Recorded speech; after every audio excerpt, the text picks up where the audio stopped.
Joining us now from Argonaut are Hannah Kinney, Director of Business Development, and Kevin McGowan, Director of Quality Control. Argonaut Manufacturing Services offers sterile fill finish and analytical services in their sites in Carlsbad, California. Their capacity has recently expanded with the addition of a second fully automated isolator-based fill finish line. Argonaut supports aseptic filling of vials, syringes, and cartridges for batch sizes from 200 to 100,000 units, from preclinical through commercial production, and with integrated on-site analytical support. Welcome, Hannah and Kevin. Thank you so much, Perry, for the intros. And yes, thank you. We are Argonaut Manufacturing Services. We are a fill finish CDMO based in Carlsbad, California. And we'll kind of start with going through our experience. So these are some of the founding members of Argonaut Manufacturing Services. And the team that built Argonaut have decades of experience in the industry. They've all been in the fill finish CDMO space before. And collectively, as a team, they have overseen, with their previous history, 40 FDA PAI inspections in the past. They've achieved 8 filling lines purchased and qualified. So it's very well experienced team, and they kind of took that knowledge and built Argonaut Manufacturing. A little bit more about Argonaut. We have 2 business units. We have a reagent and device side of the business, which I won't really go into today, but if you have more questions on that, please feel free to reach out. And then we also have the aseptic drug product side of the business. So that's what my slides are really dedicated towards. Again, the company was founded in 2016. We have about 110,000 square feet and 120 employees, all in Carlsbad, California. And between the 110,000 square feet, we have 4 facilities. And Kevin, can you kind of go through the 4 facilities here? Yeah, sure. So I'll start on the right. Filling line number 1 is Loker Avenue. That was our original filling line. And then going far to the left, we've got filling line number 2, which is our new fill line that's going to do vials, syringes, as well as cartridges. And then up above that at Rutherford Road, that's where we do most of our life science and diagnostic manufacturing. And then the warehouse over on Priestley, obviously it's a warehouse. And you can see that all of these facilities are within 2 miles of each other. So that allows us to operate under a single quality management system, which just makes, it makes life easy for us, but it makes life really easy for you as we need to go through the documentation. And that's our facility. Yeah, and then kind of our regulatory and quality expertise here. So we've had a general FDA inspection back in 2022. We've had a Japanese client in the past, and that initiated a PMDA inspection back in 2020. We've had over 10 QP inspections as well. Some important things to note is that we have PPQ campaigns happening right now this year. So we're anticipating our first FDA PAI inspection late this year, early 2027. We are Annex 1 compliant, and we do have PopSit in-house that will be ready this year too.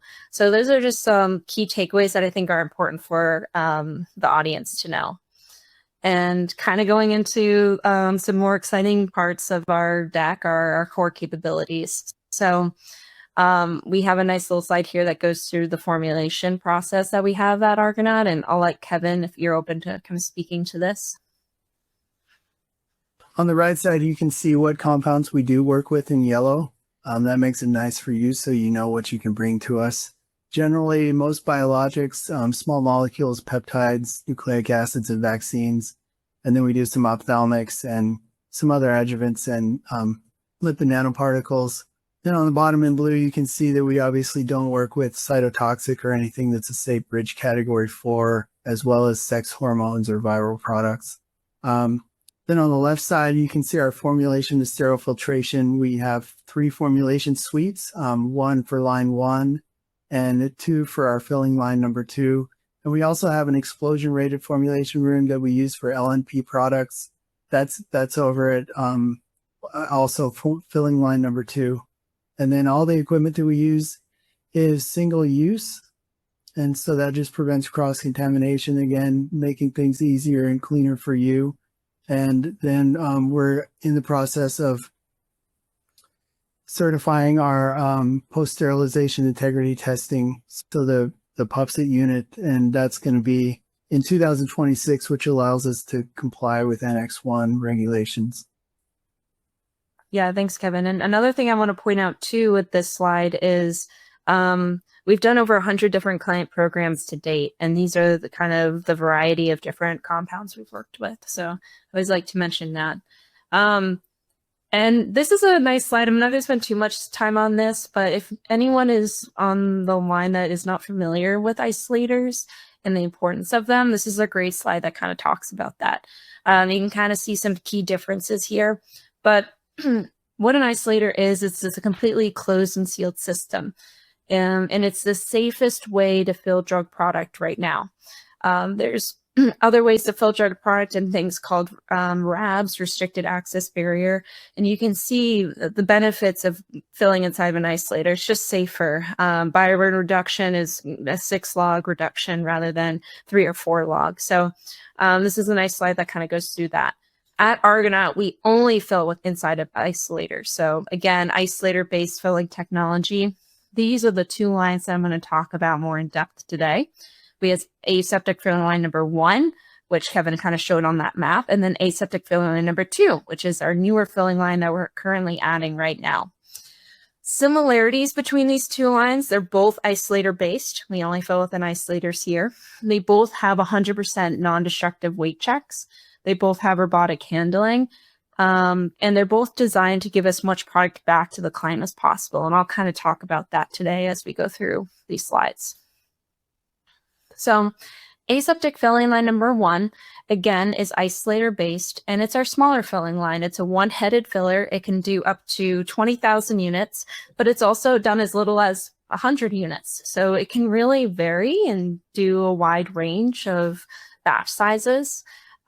We fill in ready-to-use containers, so ready-to-use vials, 2R all the way up to 30R. So we do have change parts for 2R, 4R, 6R, 10R, 20R, and 30R. We use peristaltic pumps, and we have a nitrogen overlay if you have any products that are oxygen sensitive. Again, the weight checks on these lines are 100% non-destructive. If you're not familiar with that, what that means, basically when you fill product on a filling line, you have to take the weight of a unit, usually every 100 or so, to make sure that the filling volume is within the range that we need. When that happens, you have to remove that unit, and it can be destroyed on some of the filling lines that are out there. Our filling lines weigh the units as they're getting filled, and they're not destroyed. So it's 100% non-destructive. So again, giving you as much product back as possible.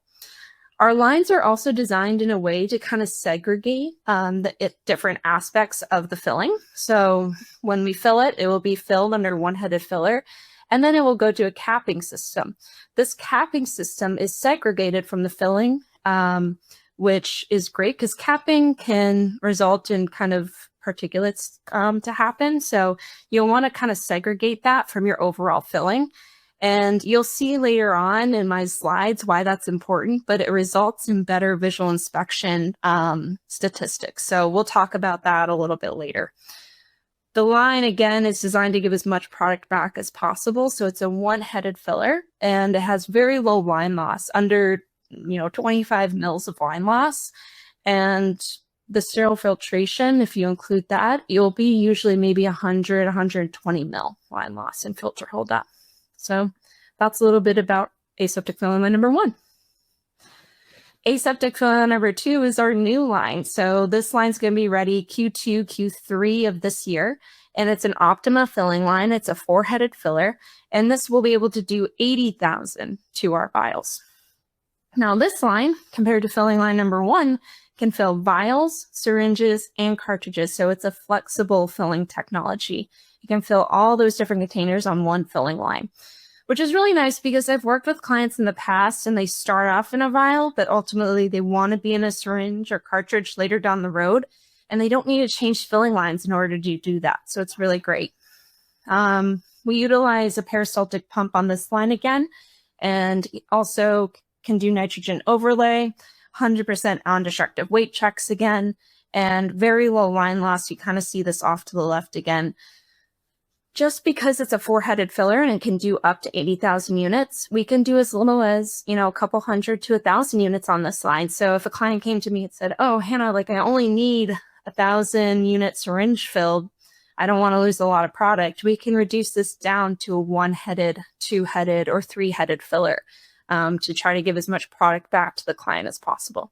So that's a little bit about both of the filling lines. And then Kevin, can you kind of speak to the QC services? Yeah, a relief. Finally back to my wheelhouse. So yeah, I mean, with over 25 years of experience working in QC and analytical development, I know that in projects like these, analytical control is one place where things can tend to slow down, especially if you have a lot of in-process testing as you're doing a fill. And so we built our QC platform just to remove some of that friction. I can certainly talk to many different fills that I've been involved in the past where we've had to have analysts sleep on the floor overnight, running samples continuously, which can be fairly fun. So I think sometimes that's exciting, but we don't recommend it. But if we have to, that's what we're here for. So this allows you to do all of this testing generally in-house so that we can get quick results to get back to the fill and the next part of manufacturing. So in-house, we have all the compendial method testing we can do in general. We can do all of that testing in-house. Our micro lab does bioburden and endotoxin. We do outsource our sterility testing. And one thing that I would mention about outsourcing is we've worked with many different labs that we work with who are qualified. And so we know them well, and we know that we can trust their results. And then in the analytical lab, we have standard chromatography, and then the Maurice, we do CES, DS, CIEF, and some other physical methods like FTIR, dynamic light scattering we do in-house, and then really standard, UV vis, concentration readings, and solo VPE, refractive index. And I think that's kind of the general overview of the QC lab. And then one thing that we do in-house also is container closure integrity testing, which has become a big deal lately with some new regulations from different regulatory authorities. So at Argonaut, we use a Lighthouse carbon dioxide laser headspace analysis. And so this is a nice non-destructive technique. So a lot of times we can test vials and then we can use those vials again for other sample testing needs. Oftentimes clients will use the same vials throughout a stability process for testing CCIT. So we just continuously put those back in storage conditions. So you can see on the left side, some of these regulations that are tightening up a little bit. You've probably heard everybody's probably heard about EU Annex 1. So this is mandating now CCIT for all sterile products. And then last December, USP guidance of 382 and 383 were released and updated, and those require testing. Changes for elastomeric closures. So any vial with an elastomeric closure now requires 30 or greater samples be tested, and there's some other requirements in there that are necessary. So we can meet all of those requirements with this laser CO2 analysis. And that's really the big push now from agencies. And so we're glad that we have that on site. Yeah, so at Argonaut, we also do in quality control. We manage many stability studies for clients. So we have typical stability chamber storage conditions, and we do have some chambers that can be adjusted for special needs. And all of those chambers are, we have backups as well as 24/7 monitoring. So we can monitor the chambers. We can know if there's an issue. We can get samples moved quickly. And then we support as well some freeze-thaw studies and other accelerated conditions. Great. Yeah. And now I could take it over. So the other aspect is visual inspection. So after the product is filled, we'll have to do visual inspection of the product, right? So at Argonaut, we do 100% manual visual inspection, and we do keep the like average rates, reject rates. We keep track of those. So you can kind of see here, Argonaut Manufacturing Services is able to achieve under 1% median reject rate, kind of keeping with the theme of giving as much product back to the client as possible. And I think I mentioned during the aseptic filling line number 1 slide that the reason we're able to achieve such great reject rates compared to the industry standard of 2 to 3% is because we kept that capper segregated from the rest of the filling technology.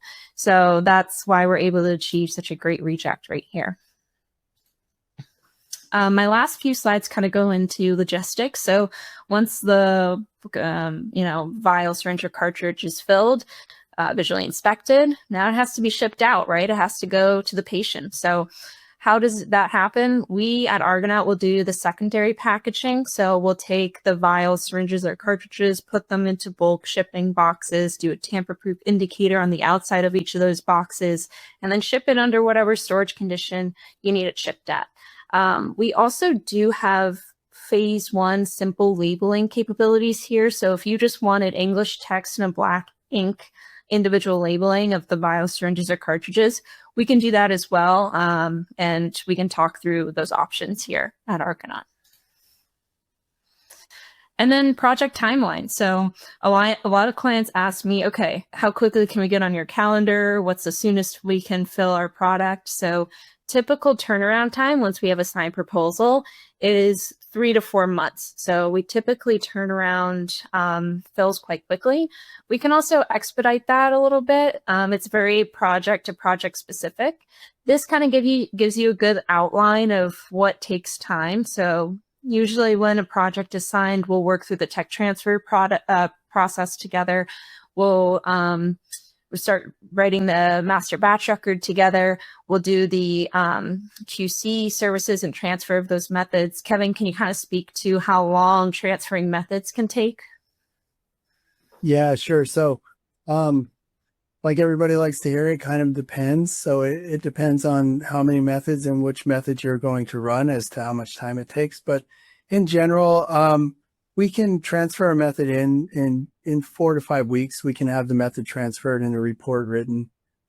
We like to see, if it's a qualified method, we like to see the method qualification as well as the method prior to starting work. And then once we get the method transferred in and all of that reporting done, we can go into actual testing. And so when we're in testing, we're usually 4 to 6 weeks, I would say, is generally kind of our testing window. Again, that depends on the test. Sometimes it takes out to 8 weeks. Some of the tests that we require take a little bit longer to run, and then you have to add in report writing and approval time after that. But generally, I would say that would be tech transfer 4 to 5 and 6 to 8 for testing at the most. Yeah, so it's we're pretty quick, and we'll work with the clients to try to meet their timeline. But usually, I would budget 3 to 4 months from project kicked off to product release. And then this kind of goes through one of my last slides, but also something very important: program management. So when you sign up for a program, you'll have a dedicated program manager, and that program manager will work with you through the course of your program here at Argonaut. You'll have dedicated weekly meeting minutes, Gantt, agenda, to hold our team accountable and responsible for getting things done in a timely manner, but also the client. There's going to be timelines on there that the client will have to hit too in order to make sure that the program's progressing forward. So that's a little bit about program management. Yeah, and then that's the end of the capabilities deck. So thank you so much. If you have more questions or you want to learn more about our services here at Argonaut, or you want to bug Kevin about CCIT questions, feel free to reach out to us. You can go to argonautms.com. We have a contact us section there, and feel free to reach out. And thank you, Perry. I'll give it back to you. Thank you, Hannah and Kevin. Hannah, Kinney, Kevin McGowan from Argonaut, thank you for being with us today, and what a great presentation.